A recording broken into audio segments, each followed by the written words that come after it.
Gentlemen, the President of the United States.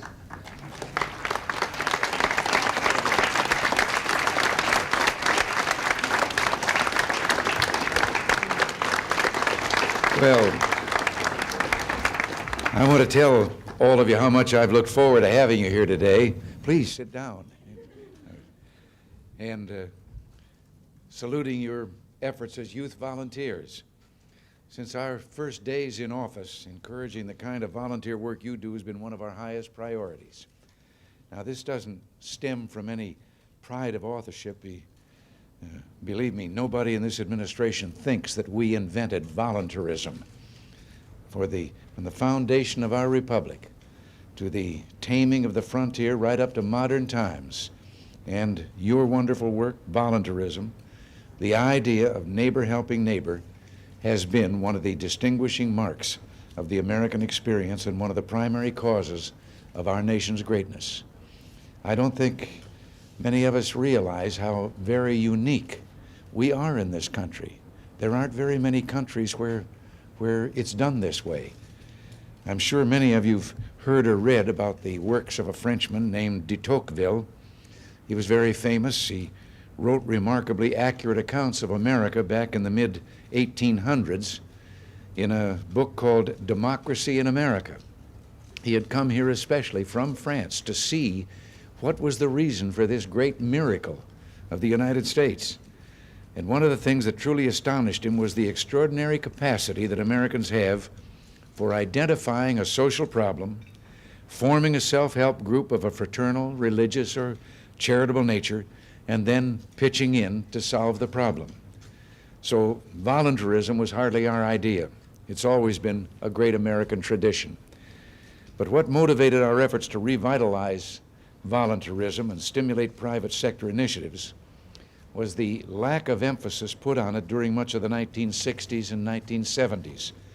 You see, back then the idea grew that government, rather than free people working in a free economy and society, that government was somehow the principal engine of social progress. And this point of view was, of course, at great variance with the wisdom of our founding fathers, who understood the danger to liberty and creativity caused by intrusive government. And sure enough, it wasn't long before the proliferation of bureaucracy began to suffocate that voluntary spirit which had always been a hallmark of the American people. Sometimes it seemed as though a social problem couldn't be addressed without a government grant, a room full of highly paid consultants, and an office staff with lots of PhDs and impressive titles. I remember when I was governor back in California, we were one of the first to question this outlook.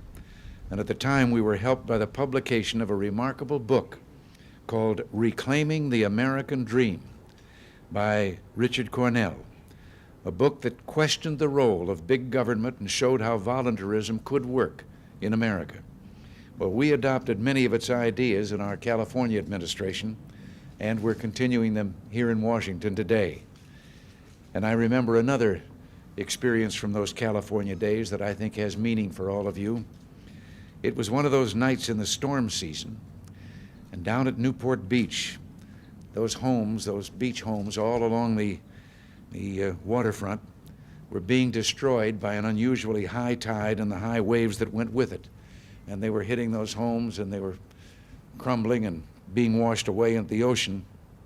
TV was down there covering the rescue operation all night long, and I remember at 2 o'clock in the morning, I was still watching the efforts of the people who were loading sandbags, picking up the sand from the beach into bags and trying to build sandbag parapets there to save the homes, to break the waves. And I should mention to those of you who may not know, it gets cold at night in California, even in the summertime. As a matter of fact, California is the only place in the world, I've often said, where you can fall asleep under a rose bush in full bloom and freeze to death.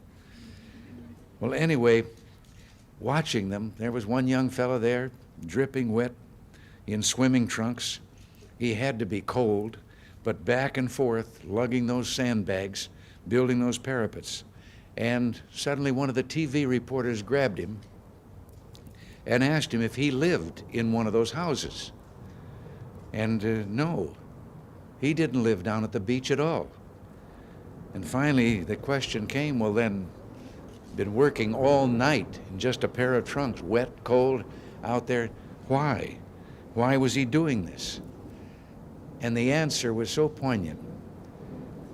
I think it'll sound familiar to us, but I thought at the time it ought to be put up on a billboard, because he said, well, I guess it's the first time any of us, meaning young people, had ever thought we were needed. Well, I'm here to say you are needed, and there's no limit to what you can do. Perhaps many of you here saw the television special last night. It told another incredible story of what young Americans who feel needed are doing to help the less fortunate. The children of New York's public schools put their own private sector initiative together to help fight the tragic famine in Ethiopia. In a program called Children for Children, the students in every public school in New York worked together to raise money for food and supplies for the sick and the starving in Africa. These American children, many of whom were from the poorest areas of New York City, gave generously of their time and money to help other children in Africa. They raised over $150,000. And on Valentine's Day, an airplane loaded with grain and food supplies arrived in Africa to help save the lives of the sick and dying children in Ethiopia. I think today it's fitting to salute this heroic act of generosity by the children of New York. They, just as all of you here today, show us why we should work hard to encourage voluntary action in America. We're particularly honored to have with us each of you who has gone out and done so much to recover this great American tradition. All of you and thousands of your friends in nationwide organizations like the Scouts, 4-H, Boys and Girls Clubs, Future Farmers of America, Future Homemakers of America, Campfire, and winners of the Congressional Medal Award, Congressional Award, I should say, all have made our country a much better place in which to live. Others of you are involved in private sector initiatives like Crime Stoppers, who steer youngsters away from trouble and towards self-reliance, junior safety officers who teach younger children about stranger danger, friend-to-friend volunteers who help handicapped youth, the Red Cross Clown Corps who bring laughter and fun to those who need it so badly. In the Touch America project, over 10,000 young people helped to improve the public lands by blazing trails, stabilizing streams, and cleaning mudslide damage during the first year of operation. Pyramid Communications volunteers research, write, produce, and market their own radio and television programs. And volunteerism is a terrific way to acquire new skills. Youth with the Anacostia Unlimited Skills Program learns technical skills and then go on to train their peers. Volunteers for Aunt Martha's Youth Services donate their time and talents in alcohol and drug prevention programs and as counselors in crisis intervention. The Voluntary Action Center serves as a youth volunteer clearinghouse in Montgomery, Alabama, that recruits and places hundreds of youth volunteers in a variety of positions. The Student Volunteer Work Project in New York helps disadvantaged students learn marketable skills through the special work they do. Hundreds of Magic Me volunteers brought great happiness to many elderly people in Baltimore last year. And super volunteers are springing up all over the country to spread the good news about how much fun it really is to get involved with people who need you. Your pep and energy are astounding. How am I supposed to keep up with you? Someone once said that when you do the common things of life in an uncommon way, you'll command the attention of the world. Well, today I have some young friends here with me who exemplify that sentiment. And at this time, I would like to present to each of you with a presidential commendation for the outstanding work that you've done. Monica Perez of Washington, D.C. This fourth grader from Nativity Catholic Elementary School conducts a summer school in her home for neighborhood children to teach them basic reading and writing skills. Lucy Theodore of Brooklyn, New York. Lucy, the daughter of Haitian immigrants, volunteers in her high school at a counseling center, on a local French language radio station, in a hospital in the patient screening area, and tutors students in a local college. While on vacation with her family in Haiti, she did extensive volunteer work in the poor sections with doctors. Jason Hardman of Elsinore, Utah, discovering that his rural hometown of Elsinore had no public library, 10-year-old Jason Hardman located a basement room of the town hall and stocked the shelves with over 1,000 books. For the last 5 years, Jason has continued to run the Elsinore Library that now contains over 17,000 volumes. Ann Twitty of Morristown, New Jersey. During Christmas of 1983, Ann spearheaded Trevor's campaign began in December 1983, when after seeing a TV report, he started taking blankets to street people sleeping on steam vents in downtown Philadelphia. Since that time, hundreds of volunteers have rallied around Trevor to help distribute food and clothing and to refurbish a house for the street people known as Trevor's Place. Well, congratulations to all of you. As you leave us today and grow older in this world, may all your dreams come true. God bless you all, and now I'm going to go down and see that you get those certificates.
Thank you very much, Mr. President.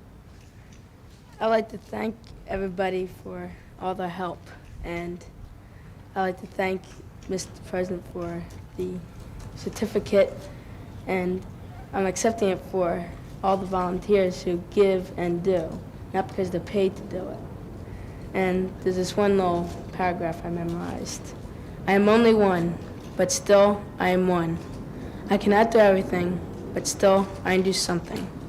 And because I cannot do everything, I will not refuse to do something that I can do. Oh yes, I'd like to thank you for the inaugural money that you find that you gave to Trevor's campaign. Well, thank you. And this is, thank you very much.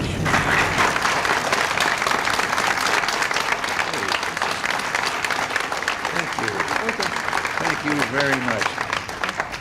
And thank you all again. Nancy would be here to join me in saying her thanks, but she has 17 first ladies from 17 other countries with her, and they're down in Atlanta on a youth drug program today, so she couldn't be here. God bless you all. Thank you all very much. Thank all of you.